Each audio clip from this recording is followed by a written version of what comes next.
Welcome back to Never Enough Watches. Today we have a relatively new watch from Timex, the Deepwater Reef 200. These were released at the end of 2024 and seem to have gone under the radar.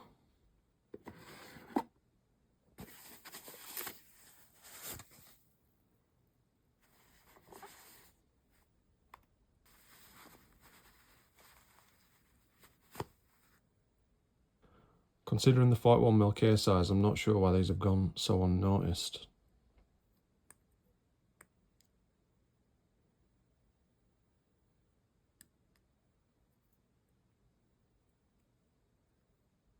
The standout feature for me at least is the wave pattern dial. The dial is textured as well, it's not just a flat dial. As you can see, it's very nice. One of my grey watches is the Omega Seamaster Diver, so as soon as I saw this, it definitely caught my attention. This has a quartz movement. As you can see, it has no date function, which I actually like. It keeps the dial plain and symmetrical. You can get this model in black as well, that version having a black dial, black bezel insert, black strap, and a grey coated case versus the stainless finish on this model. Both are £170 on the Timex website or $200 US. You can also get 15% off if you sign up to the newsletter on the Timex website. You can also get the black version with a stainless bracelet, but I'm not particularly a fan. I think I prefer it with this rubber strap. There is also a titanium version of this watch which has an automatic movement versus the quartz in this model. That version has a plain dial, however, not the wave pattern seen in this model.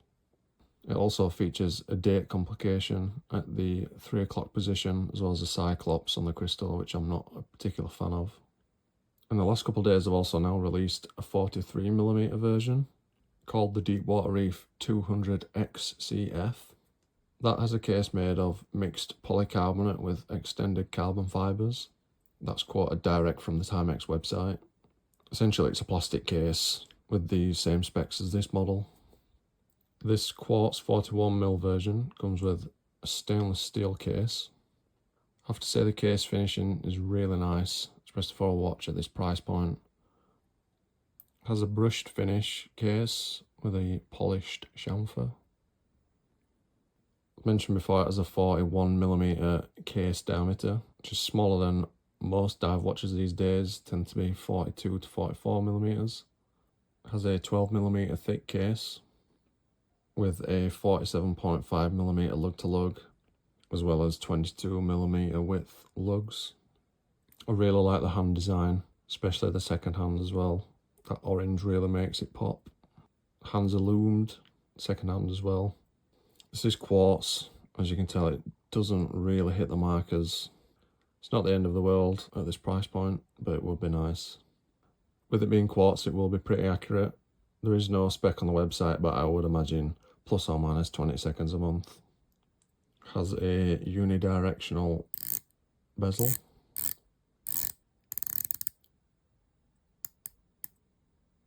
Does have a loomed pip, and I do quite like the sound of the bezel.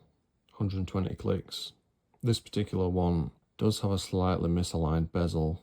It's slightly off to the right in this position, and then the next position is considerably to the left.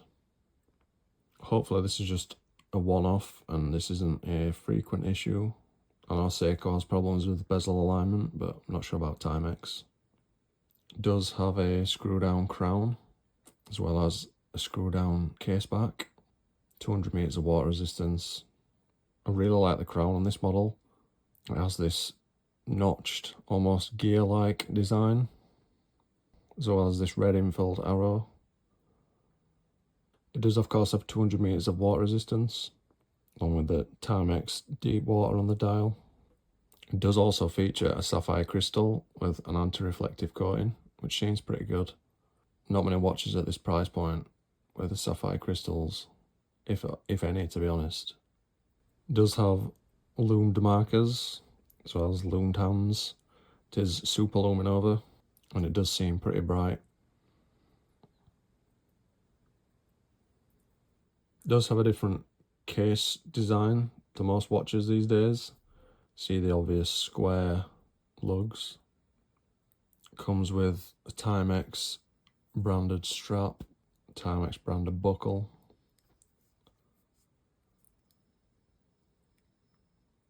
The strap features this tuck design rather than traditional keepers.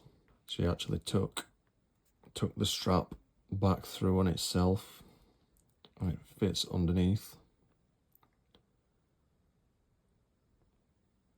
Comes in at around 94 grams with this factory strap. The strap is a little bit of a different shade to the dial and the bezel. I think if you're colour matching things on a watch, they have to be the same. And this looks a little off with the strap being lighter. It's almost more green. It's definitely a lighter shade than the dial and bezel. For the price though, this is an excellently spec watch. There isn't anything I know of at this price point with a sapphire crystal. At least not from the major brands like Citizen and Seiko, etc. You can get similar specs from micro brands, but I'm not really sure that's fair to compare. The strap is definitely a little awkward to get tucked in.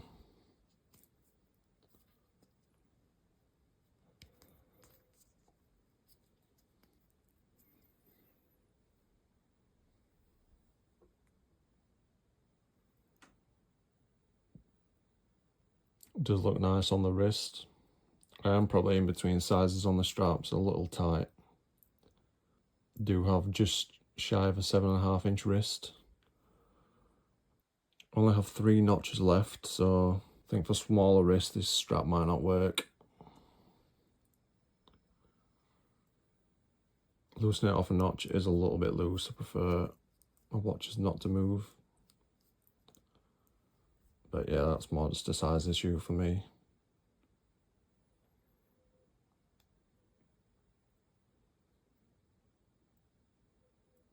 Definitely a nice looking watch. And for the smaller wrists, definitely a good option. 41mm case diameter.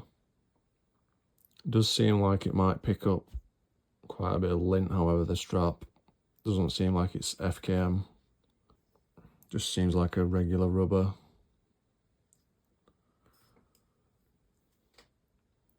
Strap is also a quick release, which is a nice touch. Obviously easily replaceable if need be. If you're looking for something in this price range, I'm not really sure you can get anything better. Definitely one to consider. Just show the difference in blue compared to Casio. See, it's more of a satin or a matte finish. Definitely a different finish style. And then comparison to the Juro in blue.